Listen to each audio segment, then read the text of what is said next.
हातातला उमेदवार अर्ज माघारी घेऊन गेला आणि कोल्हापुरात नाराजी नाट्य घडलं। दुसऱ्या दिवशी कोल्हापूर जिल्ह्यात राधानगरी मतदारसंघासाठी आदमापुरात सभा झाली। या सभेत ठाकरेंनी बंटी पाटलांना समोर बोलावत राधानगरीची जागा देखील तुम्हीच निवडून आणायची आहे असं म्हणत जबाबदारी दिली। दुसरीकडे शाहू महाराजांनी लेटर देत राजू लाटकरांनी अर्ज माघारी घेतला नाही। सर्वसामान्य काँग्रेस कार्यकर्त्यावर अन्याय नको म्हणून मधुरिमा राजे अर्ज माघारी घेत असल्याचं सांगितलं। सोबतच बंटी पाटील जे काही बोलले ते आपल्याला उद्देशून बोलले नाहीत तर कार्यकर्त्यांना म्हणाले असं स्पष्टीकरण देखील दिलं। पण या सर्व घडामोडींमध्ये कोल्हापूर उत्तरमधून काँग्रेसचा उमेदवार मैदानाबाहेर गेलाच। आता उरलेत ते काँग्रेसचे बंडखोर उमेदवार राजू लाटकर। 2 दिवसात आपण निर्णय जाहीर करू असं सांगणाऱ्या बंटी पाटलांनी अजूनही राजू लाटकरांना जाहीर पाठिंबा दिलेला नाही। राजू लाटकरांना पाठिंबा दिला तरीही बंटी पाटील अडचणीत येत आहेत आणि राजू लाटकरांना पाठिंबा दिला नाही तरीही बंटी पाटील अडचणीत येत आहेत। पर्यायानं मधुरिमा राजेंनी अर्ज मागे घेतल्याने बंटी पाटील रितसर ट्रॅप झाल्याचं बोललं जाते। कोणतीही भूमिका घेतली तरी बंटी पाटीलच कसे ट्रॅप होत आहेत, कोल्हापूरच्या राजकारणात बंटी पाटील कसे बॅकफुटवर पडतायत समजून घेऊया या व्हिडिओतून। नमस्कार, मी चिन्मय आणि तुम्ही पाहताय बोलबिडू। तर सुरुवात करूया राजू लाटकरांच्या उमेदवारीपासून। राजू लाटकर हे सर्वसामान्य पार्श्वभूमीचे कार्यकर्ते। कोल्हापूर महापालिकेचं राजकारण आणि कोल्हापुरातल्या तुलनेत आर्थिकदृष्ट्या मागे पडलेल्या पट्ट्यावर त्यांचं नेतृत्व उभा राहिलं।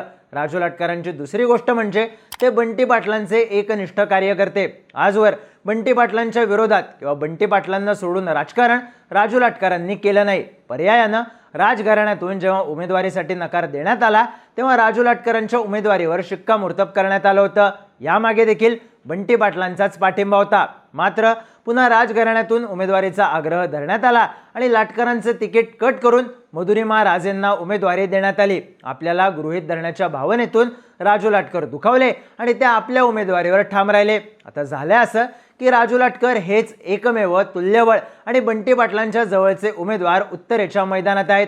पर्यायानं प्रेशर कुकर चिन्हाचा पर्याय बंटी पाटलांसमोर आहे। अशा वेळी बंटी पाटलांनी राजू लाटकरांना काँग्रेस पुरस्कृत उमेदवार करून पाठिंबा देण्याचं जाहीर केलं तरी बंटी पाटलांची अडचण वाढते। नेमकी कशी? तर लाटकरांना पाठिंबा दिला तर या संपूर्ण नाट्यामागे बंटी पाटीलच होते हे परसेप्शन तयार होतं। राजू लाटकरांनी उमेदवारी अर्ज कसा काय मागे घेतला नाही हा मूळ प्रश्न या नाट्यानंतर कोल्हापुरात विचारला जातोय।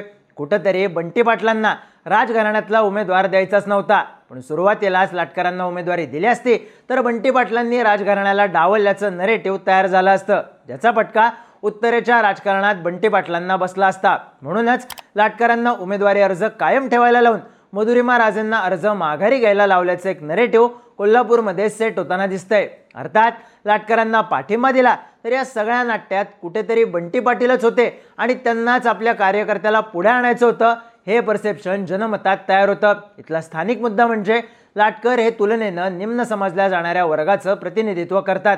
पत्र्याची घरं, साधी वसाहत विरुद्ध पांढरपेशा सोसायट्या असा सामना अशा वेळी होऊ शकतो। लाटकरांना पाठिंबा देऊन बंटी पाटलांनी राजघराण्याला डावललं हे समीकरण लाटकरांना निवडून येण्यासाठी देखील अशा वेळी सोपं ठरत नाही, कारण अशा वेळी सोसायट्या आणि पांढरपेशा समाजाचं ध्रुवीकरण शिंदे गटाच्या उमेदवारामागे तयार होऊ शकतं। पर्यायानं उमेदवाराच्या जिंकण्याची गॅरंटी या नाट्यानंतर बंटी पाटील हमखास घेऊ शकत नाहीत। दुसरी महत्त्वाची गोष्ट म्हणजे लाटकरांना पाठिंबा जाहीर केला तर हेच ध्रुवीकरण बंटी पाटलांना दक्षिणेच्या आणि करवीरच्या मैदानात अडचणीचं ठरू शकतं।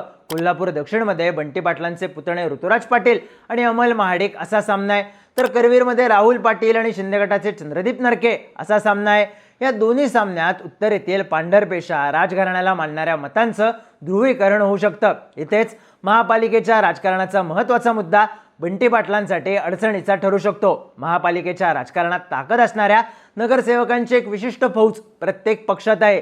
ही फौज वेगवेगळ्या गटांमध्ये विभागली गेली असली तरी बंटी महाडिक यांचं राजकारण या नगरसेवकांच्या राजकीय महत्त्वाकांक्षा पूर्ण करू शकत नाहीत असं सांगितलं जातं।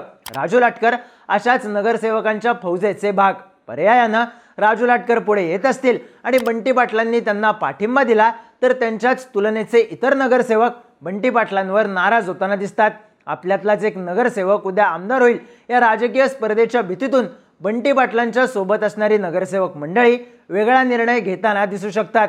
थोडक्यात लाटकर मोठे होण्यापेक्षा पूर्वापार असणारे क्षीरसागर आमदार होणं सर्वपक्षीय नगरसेवकांसाठी सोपं ठरताना दिसून येतं। पर्यायानं लाटकरांना पाठिंबा दिला तर नगरसेवक कायमचे दुरावण्याची आणि राजकारण मर्यादित होण्याची भीती बंटी पाटलांसमोर राहते. पण हे झालं पाठिंबा जाहीर केला तरचं गणित. पण इथून बंटी पाटलांनी राजू लाटकरांच्या मागे उभा न राहण्याचं ठरवलं तरीही बंटी पाटील अडचणीत येताना दिसतात. बंटी पाटलांनी लाटकरांना पाठिंबा दिला नाही तर सर्वात पहिलं नरेटिव्ह तयार होतं ते म्हणजे बंटी पाटील आपल्या कार्यकर्त्यांना मोठं करत नाहीत. राजू लाटकर हे बंटी पाटलांचे निष्ठावंत. सदर बाजारपासून ते एका मोठ्या पट्ट्यातून प्रत्येक निवडणुकीत रसद पुरवण्याचं काम आजवर लाटकरांनी केलंय. आज समजा बंटी पाटलांनी लाटकरांना पाठिंबा जाहीर केला नाही तर बंटी पाटील सर्वसामान्य कार्यकर्त्याला मोठं होऊ देत नाहीत हे जनमत तयार होतं. विशेष म्हणजे बंटी पाटील सुरुवातीच्या काळात महादेव महाडिक यांच्यासोबत होते. महादेव महाडिक यांनीच बंटी पाटलांच्या मागे राजकीय ताकद दिली, त्यांना राजकीय स्पेस दिला असं सांगण्यात येतं.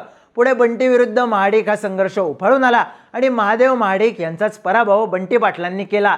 या इतिहासाचा दाखला देऊनच आपल्या कार्यकर्त्यांना मोठं करण्याची रिस्क बंटी पाटील घेत नसल्याचं सांगण्यात येतं.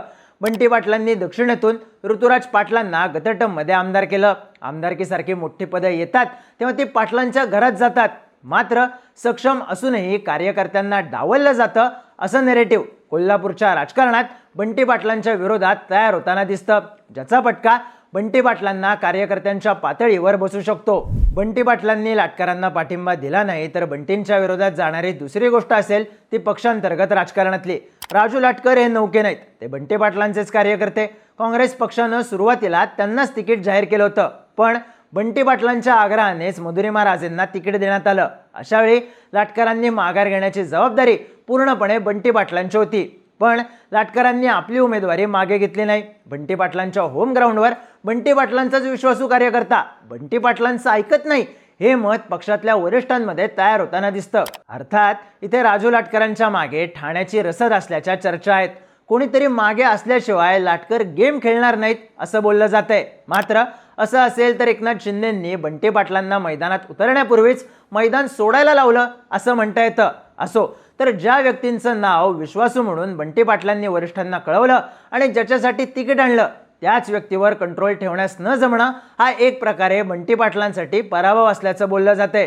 पर्यायानं एक जागा महत्त्वाची असताना बंटी पाटलांनी एक जागा गमावली हे खापर पक्षातून बंटी पाटलांवरच फोडलं जातं. आता बंटी पाटलांनी राजू लाटकरांना पाठिंबा दिला नाही तर जो अपक्ष आहे, जो काही दिवसांपूर्वीच तुमचा विश्वासू व्यक्ती होता, त्या व्यक्तीला देखील तुम्ही पाठिंबा देत नसाल तर काय फायदा असा प्रश्न बंटी पाटलांना काँग्रेस हायकमांड विचारू शकतं. थोडक्यात राजू लाटकरांच्या मागे पूर्ण ताकदीने उभा राहिलं तरी अडचण आणि नाही राहिलं तरी अडचण अशी परिस्थिती बंटी पाटलांची झाली आहे. आता बंटी पाटलांना कोल्हापुरात होम ग्राउंडवर मैदानात उतरण्या अगोदरच शह देण्याची ही खेळी ठाण्याच्या मैदानात लिहिण्यात आल्याची देखील चर्चा आहे.